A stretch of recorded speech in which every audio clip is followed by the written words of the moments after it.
Tell you what's beautiful is rewarding people for their hard work in various areas in our community, including mental health. This is Mental Health Week, by the way. Joining us is Dr. Karen Cohen from the Canadian Alliance on Mental Illness and Mental Health, and the Honourable Bob Ray, Liberal MP, is here. How are you? Well. Good to have you here. Absolutely, thank you. That man over there is a champion. He's a pretty impressive guy. Yeah, he's a champion. He is a champion. And you handed out some awards. Was it this week, right? It was, just the other night. And Mr. Ray was one of the recipients of awards. Yep. Not the only one. No. No. Oddly enough, you were you qualified as a parliamentarian. That's right. I got in under the wire on that one. Yeah.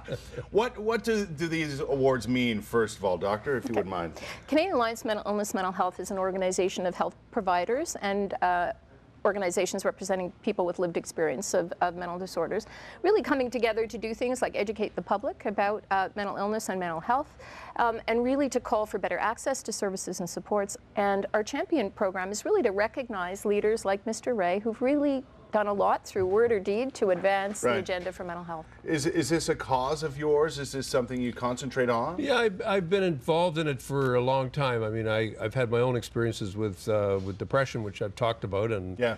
And as a result of that, I mean, I think that's usually where things start. I mean, that's sort of made me aware of more what's going on out there. Right. When I got into provincial politics, I tried to do a lot on really changing the way in which we look at mental health and make it much more client-driven, so that people who are going through the experience have a lot more to say about their treatment, and we focus a lot more about jobs and about housing and other ways in which we need to try to reintegrate people back into the community. If you've had a bad experience with either with a clinical episode, or you have a lifelong challenge with your bipolar or most seriously schizophrenia, you have to have, there's got to be a whole strategy that deals with the whole person, not just says we're going to treat your illness. It's about saying how are we going to get you into the workforce? How are we going to get you attached to something? Because mental illness tends to separate you away from people. You tend to kind of feel there's a big wall between you and everybody else. That's right. And we see people wandering around on the street, and that's become the new phenomenon, new over 20 years, because we no longer put people in institutions to the extent that we used to. Yeah. And so we don't lock people away, so people are walking around, but we're still not integrating people into the life of the community. It's kind of a good news, bad news situation, especially in Ottawa, for example, because we've seen our fair share of problems along those areas with mental illness at various levels. And I know teens and that sort of thing has really come to the forefront in recent years, unfortunately. The other side of that is we can zero in on certain areas and really go hard at mental illness in its various forms. Absolutely. Two of our champions, in fact, were doing just that for youth. So one of them was the Jack Project that really looks at engaging youth around suicide, mental health, mental illness prevention. Right.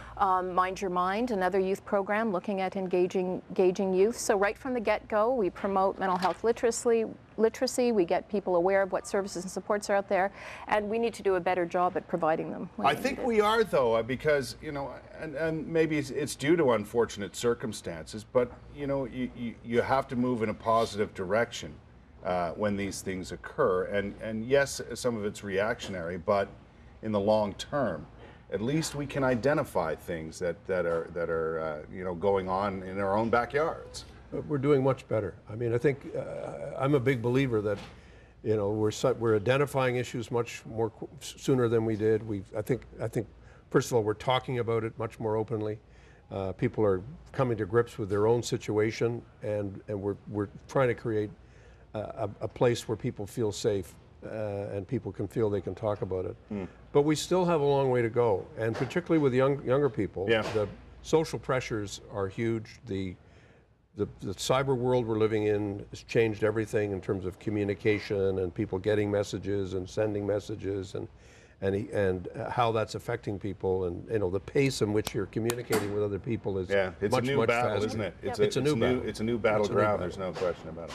Congratulations on your work, and Appreciate I know you'll it. continue that. Absolutely. And I know that there are some fine people in this community who received their accolades, and deservedly so. Absolutely. Yeah, and we'll continue go along that route. Listen, Think About It this week is Mental Health Week, and we know what that's all about around here. I want to thank you both for coming. Thank you. Thank you for having us.